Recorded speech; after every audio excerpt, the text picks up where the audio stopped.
Beyond the Gates spoilers tease that the return of Allison to the quiet town of Ashbrook was no coincidence. Her presence was a spark thrown into a bed of dry straw, and it would not take long for fire to spread. Chelsea Hamilton had built something new for herself, something fragile and beautiful in the arms of Madison. Their love was soft-spoken, not out of shame, but out of caution. Chelsea had been burned before. Allison was the fire starter.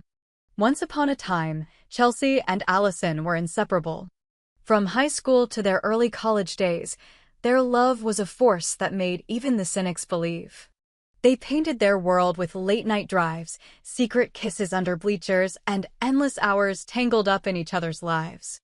But things soured when obsession crept in, wearing the mask of passion. Allison had never known how to let go. Chelsea, realizing that her world had grown too narrow under Allison's control, had made the painful decision to leave. Ashbrook was a town where everyone knew everything or thought they did. So when Chelsea returned from the city and began to rekindle her life here, she did so quietly. She took a job at the local library, attended the occasional art exhibit, and avoided the drama she once courted. Meeting Madison had been unexpected. Madison, with her fiery intelligence and easy laugh, represented everything Chelsea had missed: freedom, sincerity, joy. They kept things private, not because they were ashamed, but because they feared the weight of small-town whispers. And then Allison showed up. It started with a glimpse Chelsea spotting her across the street from the bookstore. Then, a text message from an unknown number: "Miss me." Chelsea's stomach dropped. Memories she'd locked away came roaring back: Allison crying in her driveway, Allison slashing a tire in a jealous rage, Allison showing up uninvited at her workplace. It wasn't just the love that had turned toxic, it was the fear that never really went away. Allison made no attempt to hide. She strolled into the library one morning like she had every right to be there.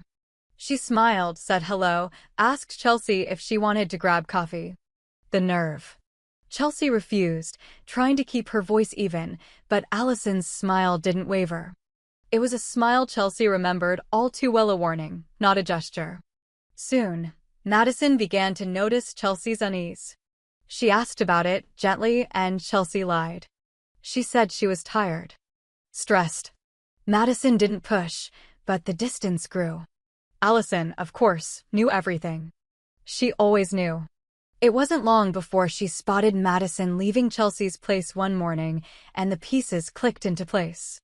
That night, Chelsea received another message: "So this is who you replaced me with?" Panic set in. Madison had no idea about the depths of Allison's darkness. Chelsea tried to downplay it, to make it seem like old drama. But Allison didn't stay in the past. She lingered. She waited. The next incident was subtle but unmistakable. Madison's bike, locked outside the community center, had its tires slashed. No note. No witnesses. Chelsea knew. When she confronted Allison, it was in the alley behind the diner. Allison leaned against the brick wall, a cigarette dangling from her fingers. "You look good, Chels," she said. "Better than ever. Guess love suits you. Leave Madison out of this." Allison laughed. It was that same sharp sound Chelsea had once found charming. "I gave you everything. You think I'm just going to let some nobody come in and take what's mine?" Chelsea's hands trembled. "I'm not yours. I never was. If I can't have you, no one can. You know I mean it." There it was. The threat that cut deeper than any knife. Chelsea walked away, but her mind raced. Allison wasn't bluffing. She never bluffed. That night, Chelsea and Madison sat in her apartment, silence stretching between them. Chelsea had to tell her everything. Madison listened, eyes wide, jaw tight. She asked only one question: "Do you believe she would hurt me?" Chelsea didn't answer. The next morning, Madison was gone. No note. No message. Chelsea tried calling, texting, but her phone remained stubbornly silent. She went to Madison's apartment empty. Her friends hadn't seen her. The police wouldn't help. Not without evidence. Chelsea found herself back at square one, only this time, she was terrified. She returned to Allison, demanding answers. Allison pretended innocence. Maybe she just realized you're not worth the trouble. Or maybe she's dead. Who knows? The implication was clear. And it broke Chelsea. Days passed. Chelsea couldn't eat, couldn't sleep. She began to dig. Into Allison's past. Into her phone records. Anything that might give her a clue. What she found horrified her. Allison had been admitted to a private psychiatric facility 2 years ago. She had been released 6 months early due to good behavior.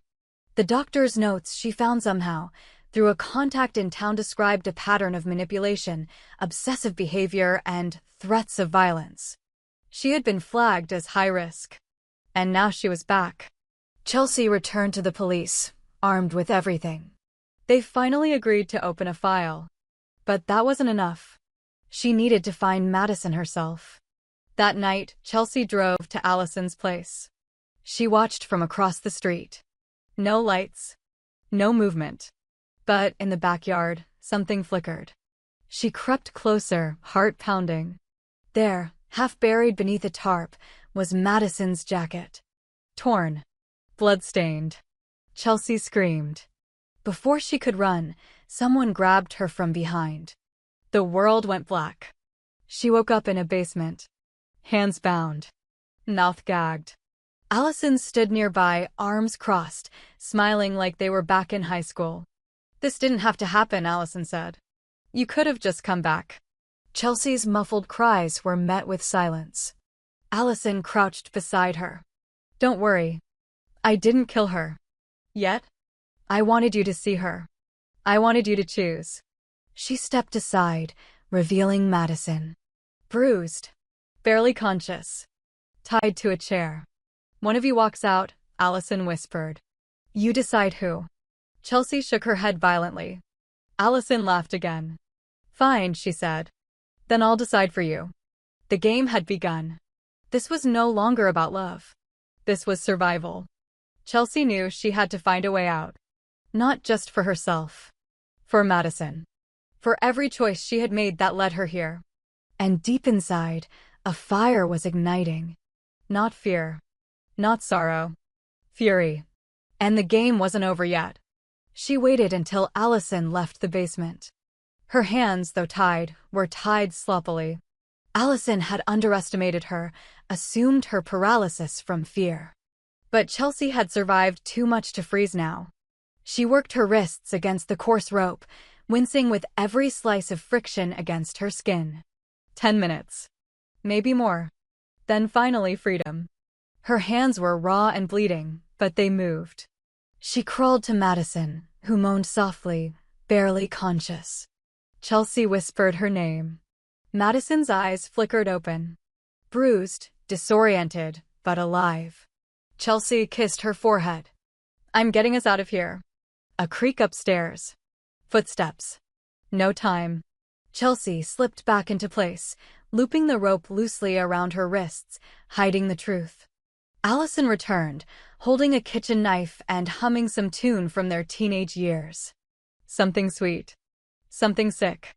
"You made your choice yet?" Chelsea nodded slowly. "I want to go back to how things were." Allison blinked, caught off guard. Then she smiled. "I knew you would." Chelsea stood up.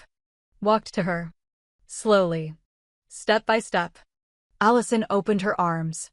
"See? We belong." Chelsea punched her in the throat. The knife clattered to the floor. Allison gasped, stumbling back. Chelsea grabbed the weapon and screamed, a sound torn from years of repression. She didn't stab her. Not yet. Instead, she turned to Madison and cut her loose. "We have to go. Now." They sprinted up the stairs, bodies aching, minds racing. Allison followed, wheezing but relentless. A cat with 9 lives, every one of them violent. They made it out the front door and into the street, waving down a passing car. It didn't stop. Chelsea turned to see Allison standing on the porch, blood on her lip, knife in hand. Neighbors opened doors. Lights flicked on. Screams echoed. The police came minutes later.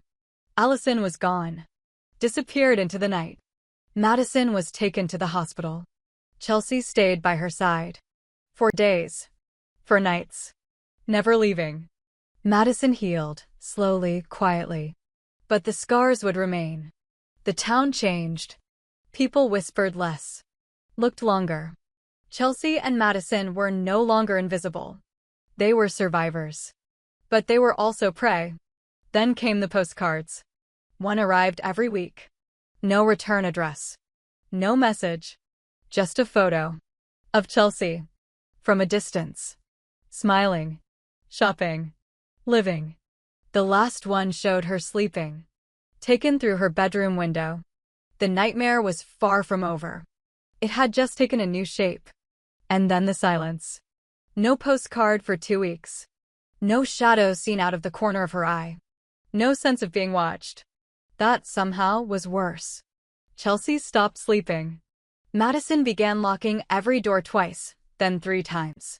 They installed cameras, motion lights, and even got a dog. Still, the tension grew. Then came the final message. This time, not a postcard but a USB drive in a plain envelope. No label. Just the cold, metallic shape that hummed with dread. Chelsea plugged it into her laptop with shaking fingers. The video played. A feed. Night vision. A room underground. Crude. Dirty. A shrine of old photos of Chelsea laughing, sleeping, reading at the library. In the center of the frame, Allison. She was talking to the camera. They think I'm gone. They think they're safe. But love isn't something you bury. Love is resurrection. She stared for too long. This isn't the end. It's only the pause. Chelsea shut the laptop and called the police. That was 6 months ago. No sign of Allison. Until this morning. Madison went for coffee. Chelsea stayed home to write. The dog barked once, then whimpered. The front door creaked open. And Chelsea knew, without turning around, who had come back. But this time, she didn't run. She reached under the table, closed her hand around cold metal, and waited. This time, Chelsea wouldn't be the prey. This time, the nightmare would end the way she chose.